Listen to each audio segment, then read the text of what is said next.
Hi there, and welcome to this episode of Consciousness Motherfucking Empowerment. Here we talk about consciousness, the laws of spirit, and how to reach your fucking dreams. Now, today we are going to talk about the book Your Invisible Power by Genevieve Behrend. And we are on chapter 3, relation between mental and physical form. Okay, mental form, which is your spiritual prototype or your your imagination. That's your mental form, and the physical form. What is physical? Okay, and that is in the relative, where there is time and space, big and small. In imagination, there's none of that. You just have it now, whatever it is you're visualizing. So before we get started, I want you to ask yourself, are you ready to learn? If you are, keep watching. If you're not, stop watching. Go do something else. 2, you're ready to be the best fucking version of yourself. If you're ready to be that, okay, despite the fear that you feel, because I know that some of that stuff might happen, some little bit of doubts, and you say, so what? Next, I'm gonna do it. And you just don't even entertain them.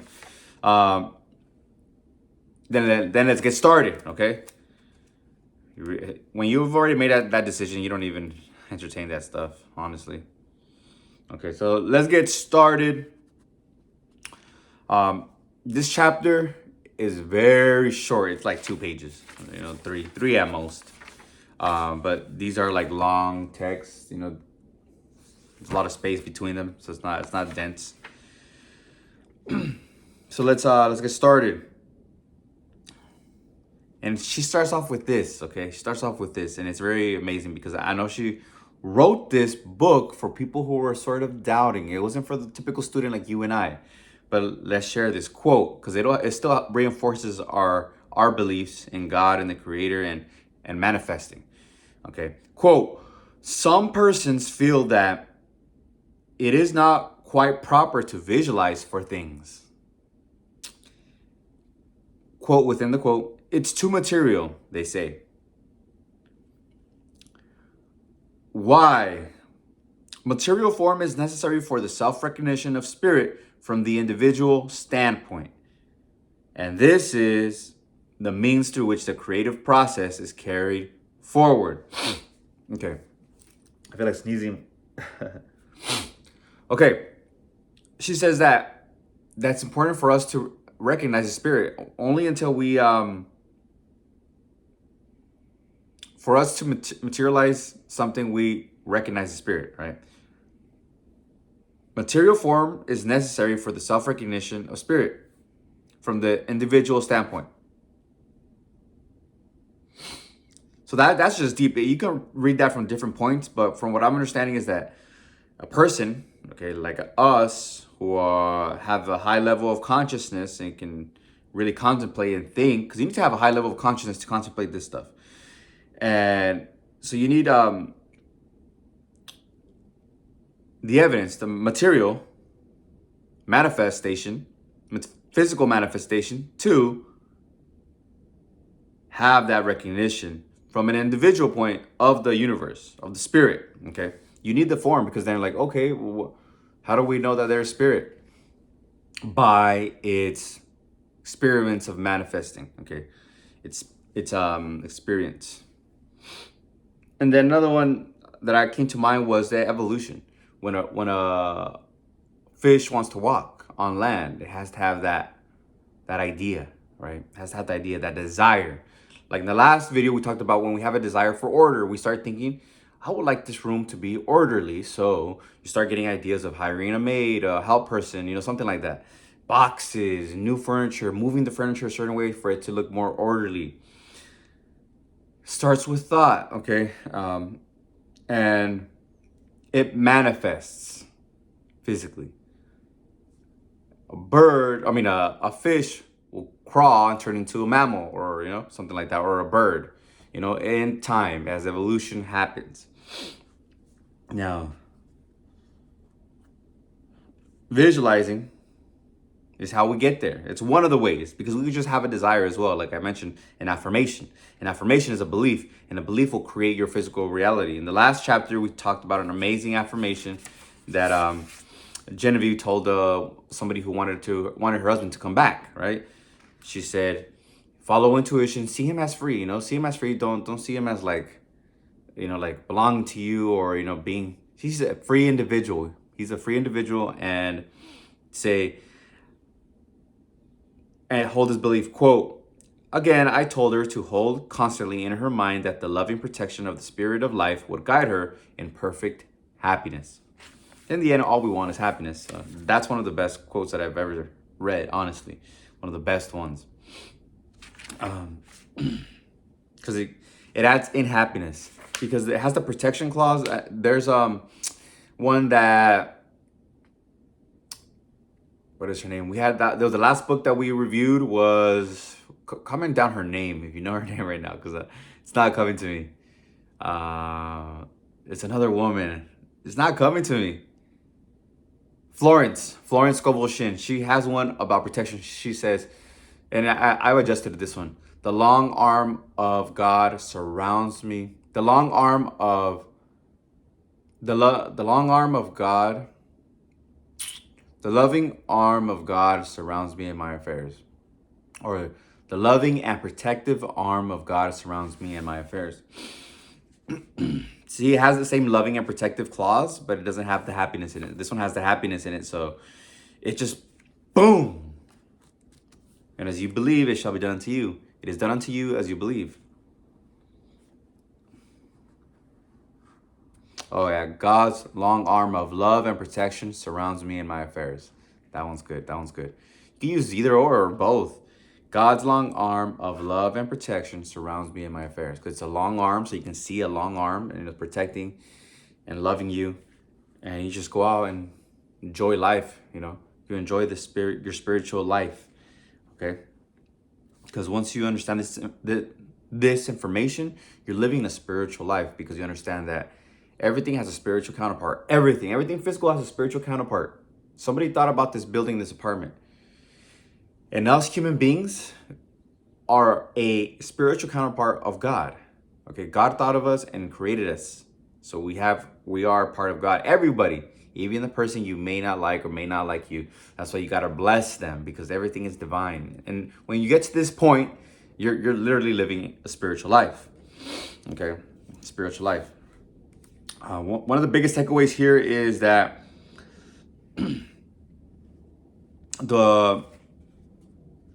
the order of thinking, when you think from thought to physical manifestation, that's the natural order of things. Okay, she shares here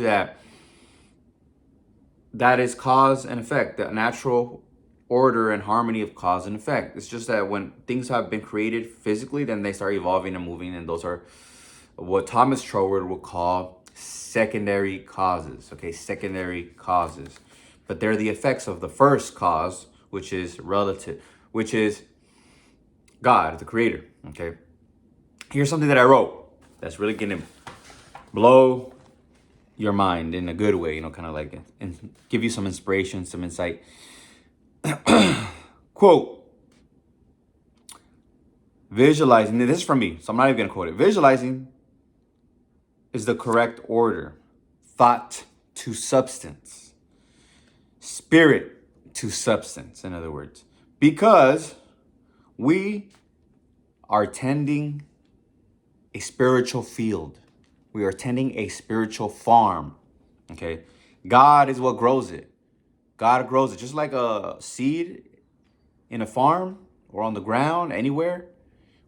Plant the seed, we water, we take care of it. We visualize, in our thought seed, we visualize over and over again. We give thanks, and we stay non-resistant.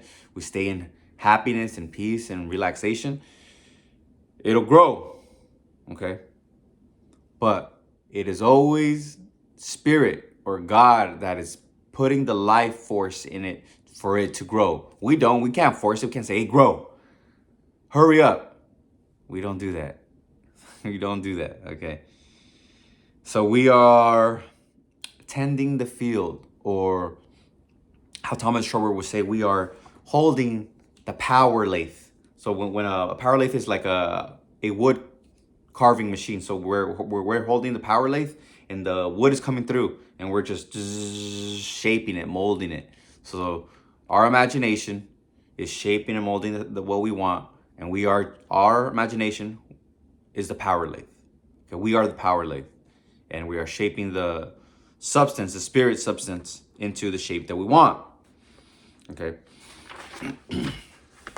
And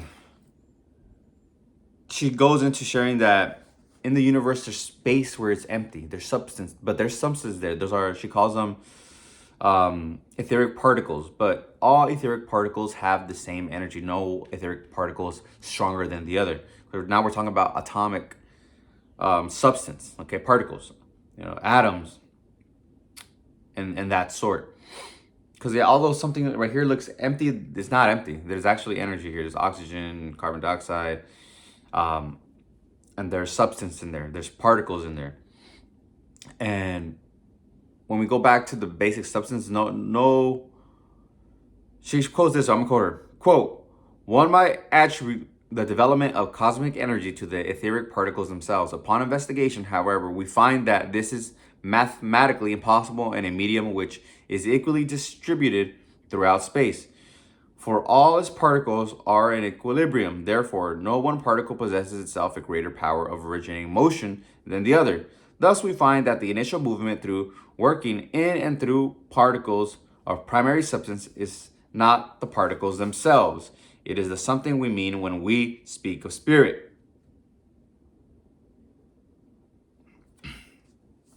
Etheric particles. So she says she's not going to go into the science of all this stuff, but if you want, you can look that up. Etheric particles and their energy. And so she says there's something that we call spirit, is that it's what's creating the initial movement. And if you look at the slit test, when there is a 1 point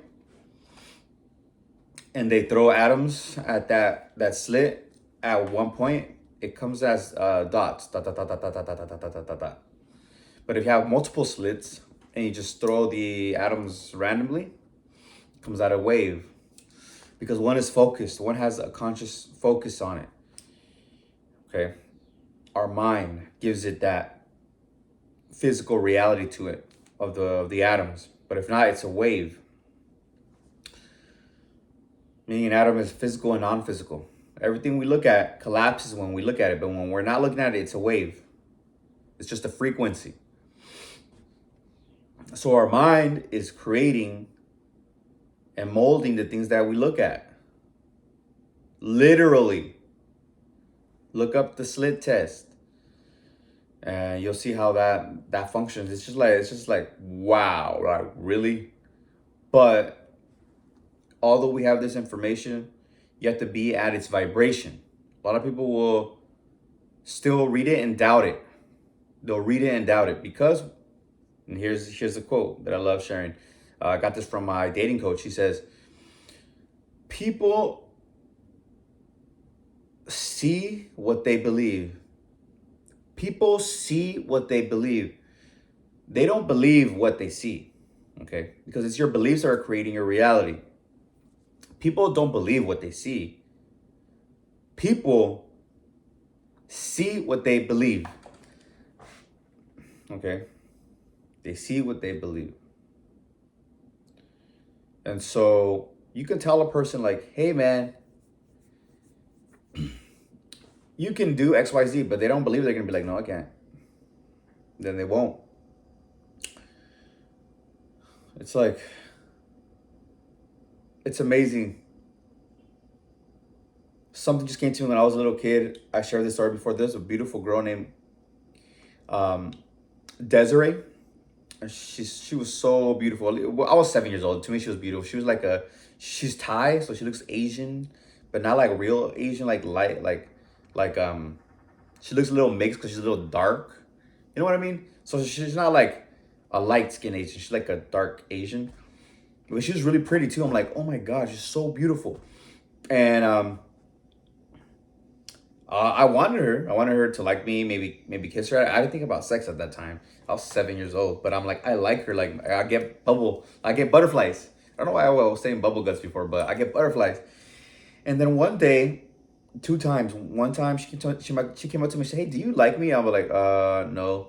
She left. And then one day, I was walking by her home or her friend's home. I don't remember, but I was walking by her home, and she was outside with her friend, and she said, "Hey, Miguel." Like the girl, I don't even know this girl, her friend, but I knew Desiree, of her, and she's like, "Desiree likes you," and like what I should have done was walked over there and be like, "Hey, I like you too. You know what? Like, you want to be boyfriend and girlfriend?"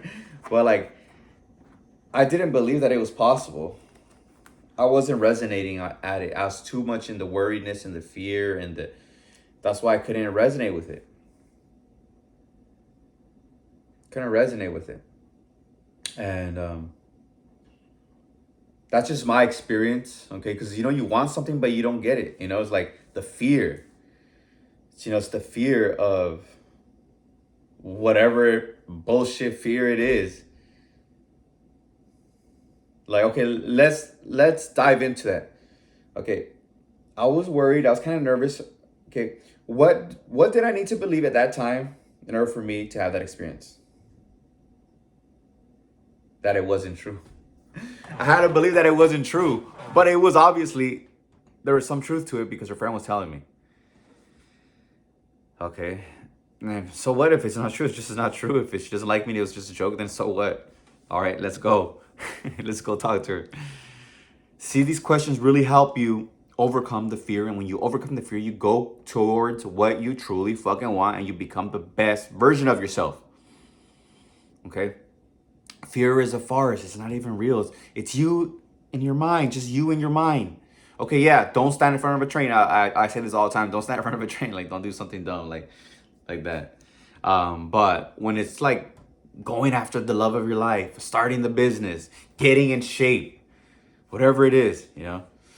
So I'm gonna wrap it up here. For some reason, I had to share that as another thing that I want to share about. Maybe it's just me. I'm gonna create just statements. I'm gonna create statements on a board, and I'm gonna write my goals. Right on a whiteboard. I'm gonna look at it night and mornings before I go to bed. It's just gonna be there. It's gonna impact my subconscious mind. So I'm just gonna write that out. It'll help a little bit more, because there are different ways: visualizing, making statements, affirmations, asking yourself, "How do I feel now that?" Are all impressing your subconscious mind. Okay. And whenever you have a thought that comes in, you're not your thoughts. You're just consciousness. So you can decide which thought you want to plant. So whenever you have a thought you don't like, say next, and reaffirm the opposite. Okay. You get angry, you say next. Okay, next. Or feel into the feeling and ask yourself, why are you feeling this way? There's different ways to manage those negative emotions. Like there's a 5-question here's a 5-question system. What am I feeling? Okay. And then maybe it's anger. For me, it used to be a lot of anger. Can I allow myself to feel it? Can I release it? Would I release it? And then when? Okay. And then just keep doing it until you feel relief. The key is feeling relief. And coming to yourself and checking in with yourself. How do I feel?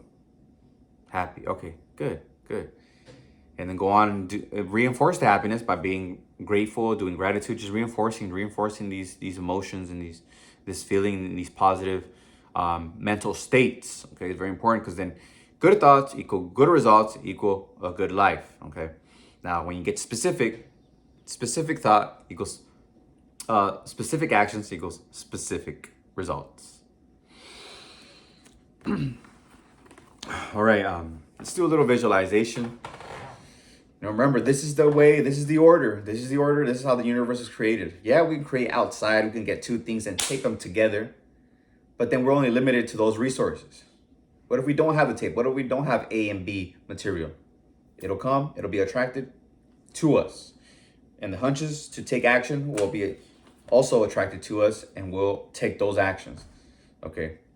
We must apply like we said in the beginning of this video. So relax your arms and legs and mouth and jaw. Close your eyes. Take a deep breath now. In with your nose. out of your mouth. You can even affirm in your mind, I am calm and relaxed. Let's take another deep breath. Exhale. Push your stomach in just a little bit. And say, I am calm and relaxed. And now flash the picture in your mind of your desire, and you have it now. See what you would see now that you have it. It's yours. You have it. Look at the details. Okay. Come in close to it. Maybe get a little, farther away from it. Whatever it is. Now, take a deep breath again.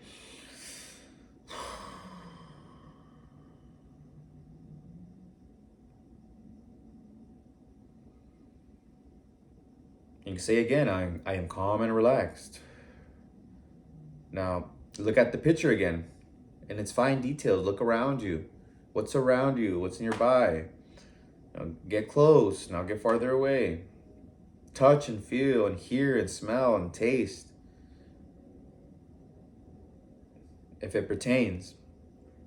Okay?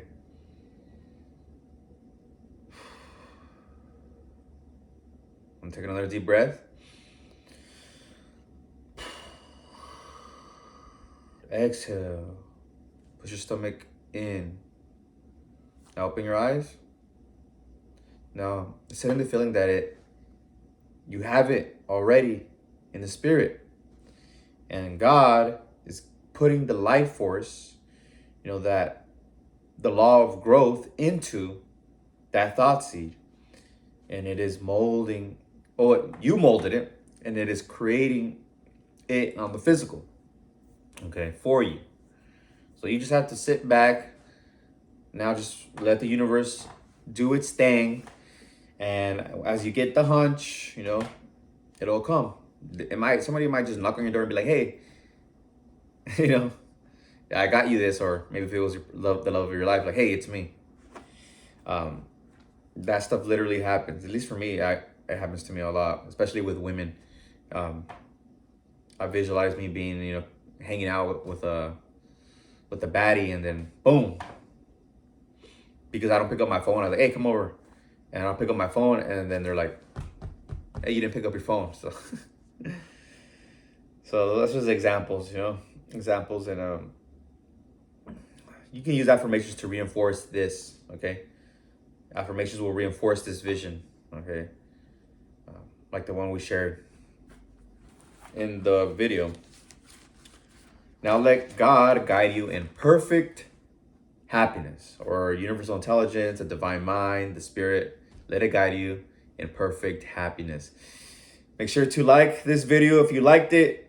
Comment if you feel like commenting. Subscribe if you feel like subscribing and getting more notifications. Click the notifications if you want to get more videos like this when they come out. And if you feel like getting them, and share it with somebody that you love, somebody that came to mind while you were watching this video. I love you. Until next time, peace.